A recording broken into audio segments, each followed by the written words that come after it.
I say that this was a horrible man that did horrible shit, but damn did he leave behind a good body of work as far as his shows.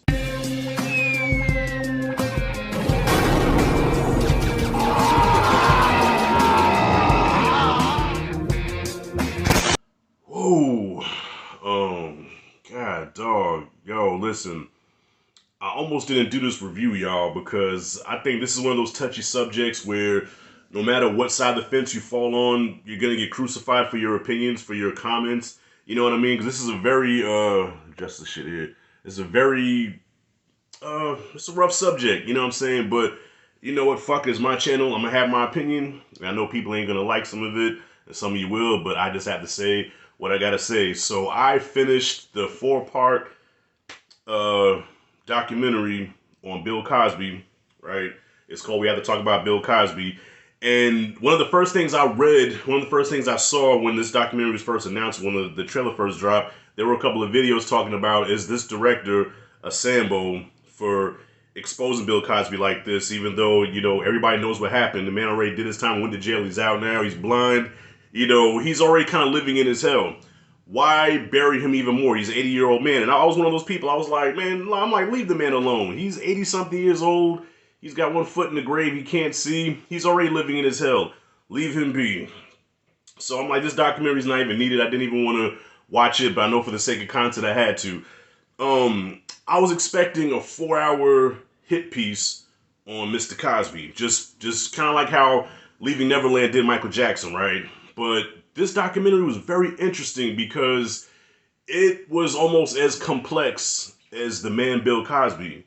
Because on one hand, they show his greatness and what he contributed to the black community, to television, how he basically changed the world with his show. You know what I'm saying? Especially how black people were perceived in this country. You know what I'm saying? You can't erase what Bill Cosby did. But then on the other hand, right after they show his accomplishments, his accolades, then it goes into a testimony by one of his victims, right?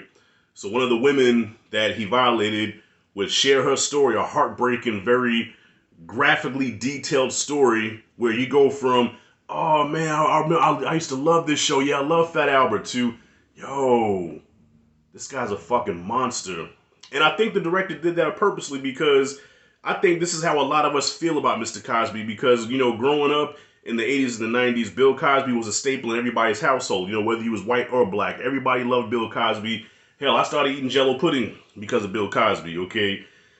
Even his dumbass movies like Ghost Dad and Leonard Part 6, I still watch because he was Mr. Cosby, you know? But I think it was just hard for us to accept just because of how we perceived him back then. You know, he was America's dad. This is before the internet, before social media. Okay, if Hannibal Buress was around back then and he made that joke, it would have never seen the light of day. Nobody would have knew about it. Okay, but because now we have YouTube, we have all these different platforms. Whatever you do in the darkness is going to come to light. And unfortunately, it came back and bit Cosby in the ass. Now, as I'm watching this from, you know, from the perspective of, listen, I know what happened. He went to court. He was found guilty. He did his time. Leave the man alone. And by the way, I still watch The Cosby Show. I still watch Fat Albert. But after watching this now, y'all, I feel guilty of watching The Cosby Show. And I'm not saying that I'm never going to watch it again because I grew up on that shit. Like, I love the show, the Huxtables. You know, it's not just Bill Cosby. You know, you got Claire Huxtable, Denise Huxtable.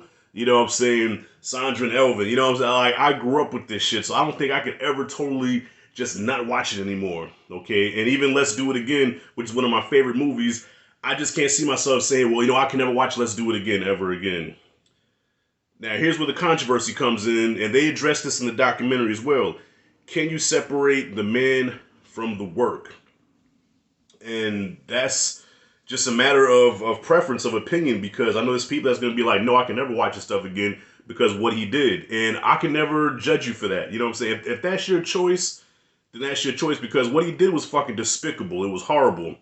And actually, it did paint him, and I'm not going to even say paint him because you could see it, you know, in his actions, in his words. And some of us forget he did kind of turn the black community. I mean, I guess I understand what he was trying to do. I guess he was trying to want us to do better.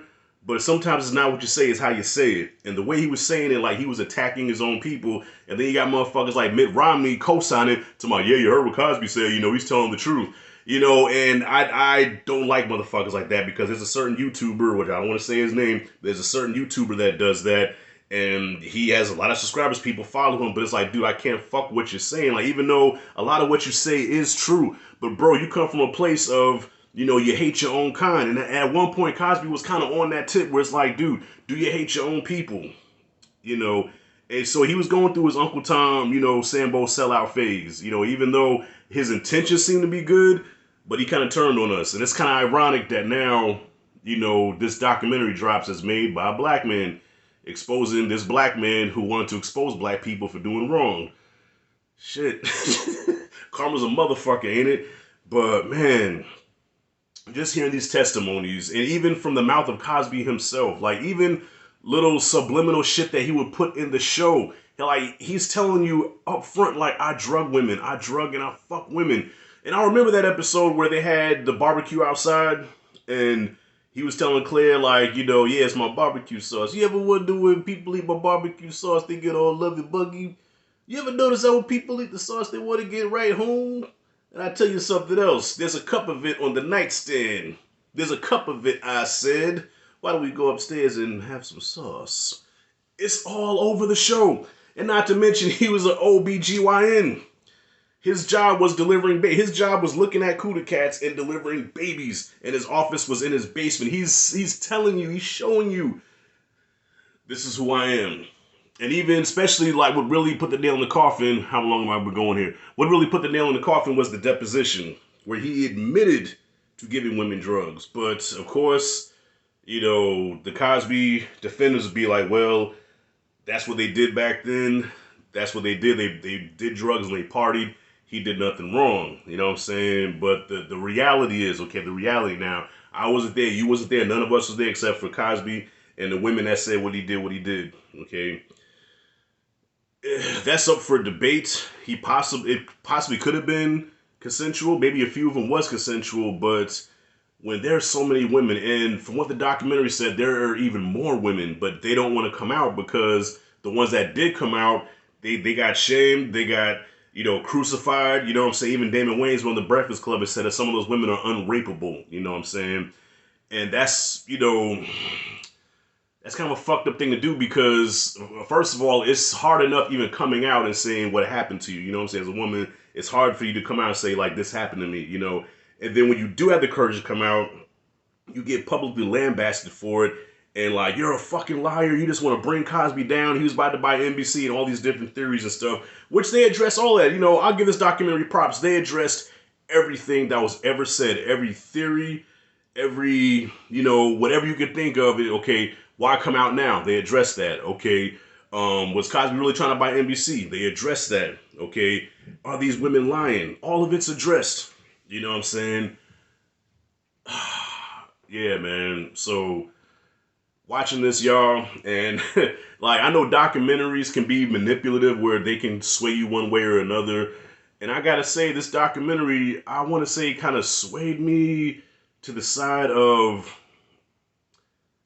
this. He's a horrible man, and from what his co-stars have said about him, he could be smug, he could be arrogant. They show that clip with Wanda Sykes, where Wanda Sykes was kind of roasting him a little bit, and Cosby kind of took a jab at the black community. You know what I'm saying? He's monstrous. Even Lisa Bonet kind of buried him. Raven Simone buried him. You know what I'm saying? The only ones that really come to his defense are Keisha Knight Pulliam or Malcolm Jamal Warner, or especially Felicia Rashad, Claire Huxtable. They really vouch for him. But even a horrible person has certain allies. They have people that they really fuck with, that you see the best side of them, but then you have some people that see the worst side of them. And I mean, that's just human beings. Hell, there's probably people that'll tell you horrible things about me. You know what I'm saying? If I ever make it as a YouTuber or whatever, and then motherfuckers start making videos about me like I made videos about, the YouTuber that I care not to say his name. But people say that I'm an asshole or I'm whatever. We're human. But just violating a woman, taking something from her that does not belong to you, is inexcusable. And I did a review for the Russell Simmons documentary a while back, and I got some flack for it, because it's just hard to accept that your childhood idols that you grew up idolizing.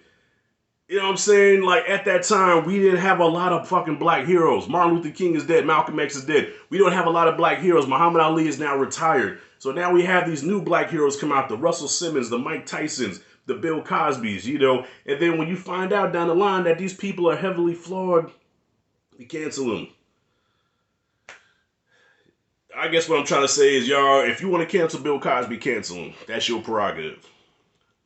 From where I'm coming from, to wrap this up, where I'm coming from, I say that this was a horrible man that did horrible shit, but damn did he leave behind a good body of work as far as his shows. Fat Albert and the Cosby Kids and the Cosby Show. He left behind some great work, which I will continue to watch. You know, I believe that I can separate the man from the work, but at the same time, I'm going to be watching it from the eyes of, damn, I know what the fuck he did, though, you know what I'm saying? Probably throw a joke here and there. But that was such a big part of my childhood, such a big part of my life, and I can never just erase that. Even what he, like, come on, man, let's be real.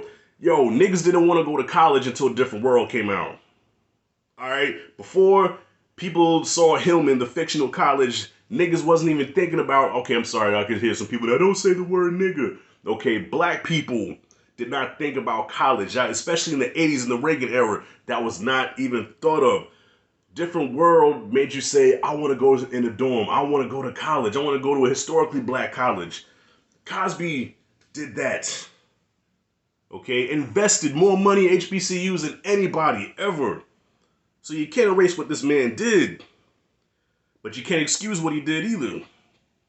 Okay, so you can sit there and cancel motherfuckers all you want. Look, there's stuff that you enjoy right now that are created by horrible people that you just don't know about. The shirt on your back, the shoes that you wear, you know, everything that you love is probably created by somebody that did monstrous shit. It just happens to be Cosby, who was the face of fucking America, was the one that got fucking crucified. You know what I mean? And Hannibal Buress was the one that exposed him, and this director is the one, I guess, I put the nail in the coffin. So this was a better documentary than I thought it was going to be. I just thought it was going to be a hit piece, totally slamming Cosby, but no. They give Cosby his flowers while at the same time acknowledging the horrific shit that he did. And I guess this documentary was not really biased, but just on some come to your own conclusion. We're presenting you the facts here. Now you come to your own conclusion, what you want to take away from it. So I respect what this director did. I'm not going to call him a Sambo Uncle Tom Coon. I'll say that for those conservatives over there. But yeah, this is a good documentary, hard to watch. Not as hard to watch as Leaving Neverland, but kind of hard to watch because this is a man that we all admired. He was America's dad, you know, especially for little black kids that didn't have fathers growing up. You know, Cosby kind of came into your household, into your little TV, and for 30 minutes, he was pop. For 8 years. So, have you seen the documentary? What'd you think about it? Comment freely below. If you like and dig this content, hit that like and subscribe notification bell in the corner. This is Rashad G signing out. See you in the next video.